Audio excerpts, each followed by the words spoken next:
ಎಲ್ಲರಿಗೂ ನಮಸ್ಕಾರ. ನಾನು ನಿಮ್ಮ ಚೆನ್ನ. ಈ ಒಂದು ವಿಡಿಯೋದಲ್ಲಿ ರಾಷ್ಟ್ರಕವಿ ಕುವೆಂಪುರವರ ಪ್ರಬಂಧ ನೋಡ್ತಾ ಇದೀವಿ. ಇದನ್ನ ನೀವು ವಿಶ್ವ ಮಾನವತಾ ದಿನ ಅಂತ ಪ್ರಬಂಧ ಬರೀರಿ ಅಂದ್ರೂ ಕೂಡ ಇದನ್ನು ಬರಿತಾ ಹೋಗೋದು. ಓಕೆನಾ?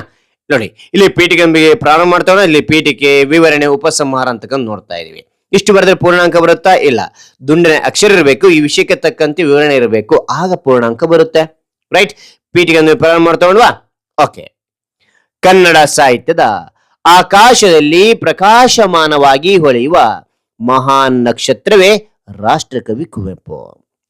ಅವರ ಸಾಹಿತ್ಯ, ಕಾವ್ಯ, ಕಾದಂಬರಿ, ನಾಟಕ, ಜ್ಞಾನ, ವಿಜ್ಞಾನ ಚಿಂತನೆಗಳು ಕನ್ನಡಕ್ಕೆ ಹೊಸ ದಿಕ್ಕನ್ನು ನೀಡಿವೆ. ಮಾನವತಾವಾದ, ವಿಶ್ವ ಮನುಷ್ಯತೆಯ ಸಂದೇಶ ಅವರ ಸಾಹಿತ್ಯದ ಹೃದಯ ಅಂತಕ್ಕಂಥದ್ದು ನಾನು ವಿವರಣೆಯನ್ನು 5 ಸಾಲಿನಲ್ಲಿ ಬರಿತಾ ಹೋಗಿದ್ದೇನೆ. ರೈಟ್? ಹಾಗಾದ್ರೆ ಈ ಎಲ್ಲಾ ಒಂದು ವಿವರಣೆ ಇಷ್ಟವಾಗಿದ್ದರೆ ಒಂದು ಲೈಕ್ ನೀಡಿ. ಓಕೆನಾ? ಒಂದು ಲೈಕ್ ಅನೇಕ ವಿಡಿಯೋ ಪ್ರೋತ್ಸಾಹ ತುಂಬಾ ಸಿಗುತ್ತೆ. ಇನ್ನೊಬ್ಬರು ಶೇರ್ ನೀವು ಸಾಧ್ಯ. ಇಂಥ ಅನೇಕ ವಿಡಿಯೋಗಳ ಚಾನಲ್ ಸಬ್ಸ್ಕ್ರೈಬ್ ಆಗಿ. ಓಕೆನಾ? ಹಾಗಾದ್ರೆ ನಾವು ಇಲ್ಲಿ ಪೀಠಿಕೆ ಅಂತಕ್ಕಂಥ ನೋಡಿದೀವಿ. ಇಲ್ಲಿ ವಿವರಣೆ ನೋಡ್ತೋಣ. ಕುವೆಂಪು ಎಂದ್ರೆ ಪ್ರಸಿದ್ಧರಾದ ಕೆ.ವಿ. ಪುಟ್ಟಪ್ಪ ಕನ್ನಡ ಸಾಹಿತ್ಯವನ್ನು ಮಟ್ಟಕ್ಕೆ ಎತ್ತಿದವರಲ್ಲಿ ಪ್ರಮುಖರು.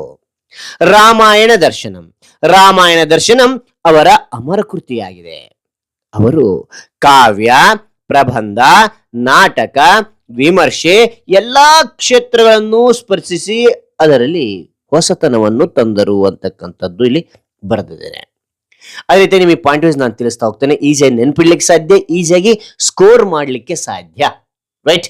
ಹಾಗಾದ್ರೆ ಇಲ್ಲಿ ಮೊದಲನೇ ಪಾಯಿಂಟ್ ನೋಡ್ತಾ ಹೋಗೋಣವಾ? ಜನನ ಹಾಗೂ ಶಿಕ್ಷಣ ಅಂತಕ್ಕಂಥದ್ದು. ಕುವೆಂಪು 1904 ಡಿಸೆಂಬರ್ 29 ತೀರ್ಥಹಳ್ಳಿಯಲ್ಲಿ ಜನಿಸಿದರು. ಮೈಸೂರು ವಿಶ್ವವಿದ್ಯಾಲಯದಲ್ಲಿ ಶಿಕ್ಷಣ ಪಡೆದು ಅಲ್ಲಿ ಉಪನ್ಯಾಸಕರಾದರು ಅಂತಕ್ಕಂಥದ್ದು ನೋಡ್ಬೋದು. 2ನೇ ಪಾಯಿಂಟ್ ಸಾಹಿತ್ಯ ಸೇವೆ ಅಂತಕ್ಕಂಥದ್ದು. ಅವರ ರಾಮಾಯಣ ದರ್ಶನಂ, ಕವನ ಗಂಗಾ, ಮಲೆಗಳಲ್ಲಿ ಮದುಮಗಳು ಮೊದಲಾದ ಕೃತಿಗಳು ಕನ್ನಡದ ಸಾಹಿತ್ಯ ಸಂಪತ್ತನ್ನು ಶ್ರೀಮಂತಗೊಳಿಸಿವೆ ಅಂತಕ್ಕಂಥದ್ದು 2ನೇ ಪಾಯಿಂಟ್ ನಲ್ಲಿ ನೋಡಬಹುದು. ಹೆಚ್ಚಿನ ಒಂದು ಮತ್ತೆ ಪುಸ್ತಕ ಗ್ರಂಥಗಳ ಹೆಸರು ಕೂಡ ಇಲ್ಲಿ ಬರಿತಾ ಹೋಗ್ಬೋದು.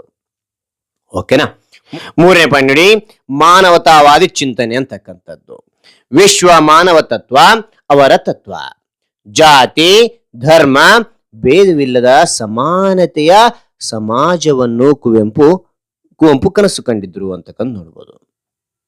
ಅದಂತ 2015 ಕರ್ನಾಟಕ ಸರ್ಕಾರ ಅವರ ಜನ್ಮದಿನವನ್ನು ವಿಶ್ವ ಮಾನವ ದಿನ ಆಚರಿಸಿತು ಅಂತಕ್ಕಂಥ ನೋಡುವುದು. ಈಗಲೂ ನಾವು ವಿಶ್ವ ಮಾನವ ದಿನಾಚರಣೆ ಅಂತೇಳಿ ಕುವೆಂಪುರವರ ಜನ್ಮದಿನವನ್ನು ನಾವು ಆಚರಣೆ ಮಾಡ್ತೇವೆ. Okay, right? ಅದಂತರ ಇಲ್ಲಿ ನೋಡಿ, ಇಲ್ಲಿ 4ನೇ ಪಾಯಿಂಟ್ ಪದವಿಗಳು ಮತ್ತು ಗೌರವಗಳು ಅಂತಕ್ಕಂಥ ನೋಡ್ತೇವೆ.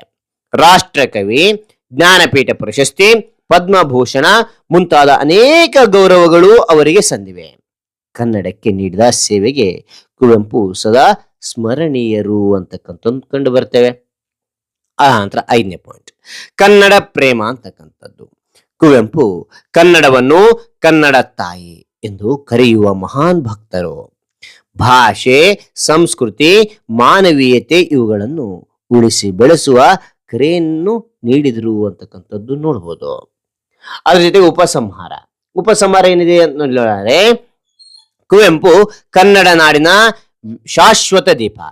ಸಾಹಿತ್ಯದ ಮೂಲಕ ಮನುಷ್ಯನಿಗೆ ಮಾನವೀಯತೆ ಇವುಗಳನ್ನು ಉಳಿಸಿ ಬೆಳೆಸುವ ಕರೆಯನ್ನು ನೀಡಿದ್ರು ಅಂತಕ್ಕಂಥ ಉಪಸಂಹಾರ ನಾನು 3 ಸಾಲಿನಲ್ಲಿ ಬರಿತಾ ಹೋಗಿದ್ದೀನಿ. ನಿಮಗೆ ಹೆಚ್ಚಿನ ಒಂದು ಮಾಹಿತಿ ಗೊತ್ತಿದ್ದಲ್ಲಿ ನಿಮ್ಮದಾಗಿರ್ತಕ್ಕಂಥ ಅಭಿಪ್ರಾಯವನ್ನ 4 ಅಥವಾ 5 ಸಾಲಿನಲ್ಲಿ ಬರಿತಾ ಹೋಗಿ. ಹೆಚ್ಚಿನ ಸಮಯ ಇತ್ತಂದ್ರೆ ಬರಿತಾ ಹೋಗಿ, ಕಡಿಮೆ ಸಮಯ ಇತ್ತಂದ್ರೆ ಇಷ್ಟು ಬರೆದ್ರು ಸಾಕು. ರೈಟ್? ಹಾಗಾದ್ರೆ ಈ ಎಲ್ಲಾ ವಿವರಣೆ ಅಂತಕ್ಕಂಥದ್ದು ನಿಮಗೆ ಇಷ್ಟವಾಯ್ತಾ? ಇಷ್ಟವಾಗಿದ್ರೆ ಒಂದು ಲೈಕ್ ಅನೇಕ ವಿಡಿಯೋ ಪ್ರೋತ್ಸಾಹ ತುಂಬಾ ಸಿಗುತ್ತೆ. ಇನ್ನೊಬ್ರಿಗೂ ಶೇರ್ ಮಾಡಲು ಸಾಧ್ಯ. ಇಂಥ ಅನೇಕ ವಿಡಿಯೋ ಚಾನಲ್ ಸಬ್ಸ್ಕ್ರೈಬ್ ಆಗಿ. ಮತ್ತೊಂದು ಹೊಸ ವಿಷಯದೊಂದಿಗೆ ಮತ್ತೊಂದು ಹೊಸ ವಿಡಿಯೋದೊಂದಿಗೆ ಭೇಟಿ ಆಗ್ತೇನೆ. Thank you for watching. Bye.